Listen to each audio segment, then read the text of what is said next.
got Tina, our English connection, basically the only real connection we have to England now that the Olympics are over. But anyway, good to see you this morning, and you do such a great job of kind of bringing a little bit of what you grew up with in England to us here in America. And I'll tell you, we don't know that much about the English cuisine.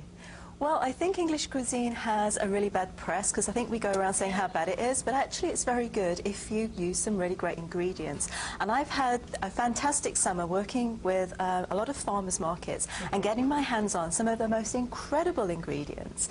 And I wanted to bring one of those particular recipes out today to show fabulous. You, which is a goat's cheese and tomato tart. You say tomato, I say tomato. It sounds better when you say it, I gotta be honest. Right? I say, think about tomato tart, and you say tomato tart. Yes, I want to eat what you make. That sounds great.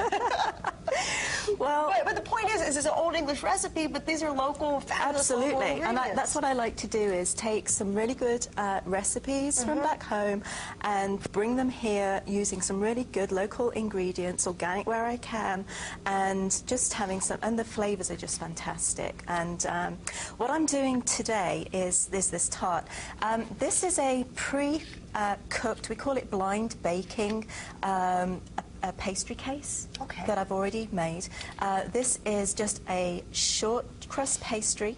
It's flour and butter, and what we say is half fat to flour. That's how you make I like that basic. ratio. It's just a really basic. Really, that's it? Half fat to flour and water to bind it. Yeah, that's all it is. Wow. And then I've just pre-baked that. And the reason we pre-bake is when we're using moist ingredients, it can make the pastry soggy. And you don't want a soggy pastry, believe me. That's a yucky so what I've got here, in fact, I just wanted to bring this along because this. What the heck is that? This is half of a zucchini that's gone oversized. Now we call zucchini in England courgette because we use the French term rather than the Italian. But when it gets to this size, we call it a marrow, and that's an English word. A marrow. So it's huge. So what I've done is I've just taken about an inch off this and I've grated some down, and I squeeze out the juice because this is very, very watery. It's very moist. So what I've done here, this is the grated zucchini. I've got some pepper, salt, some sesame seed in there, and like I say, it's much drier than it would be because I've squeezed some of that out. Zucchini is such a versatile food. It is, and I like the fact that we can use this because it's one of those things that doesn't taste of a great deal, but if you get the right balance, it can be really great. Really so we just put that in the base. Just a little bit there. And then I've got some goat's cheese. And what I've done on the website this week is actually say where I'm getting some of this stuff from. Now, this is Capri Creamery. They have about 300 goats. They milk about 30 of them.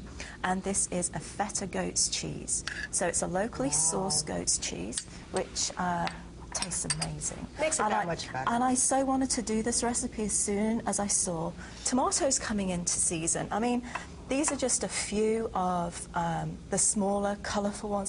I mean, I've been to markets and I've seen hundreds and hundreds and hundreds of different types of tomato. We get like 2 varieties in England, and a lot of them. Oh, really? Is that it? Honestly. Oh, now like the heirloom tomatoes. Oh, it's just else, brilliant, and you just don't seem to get them.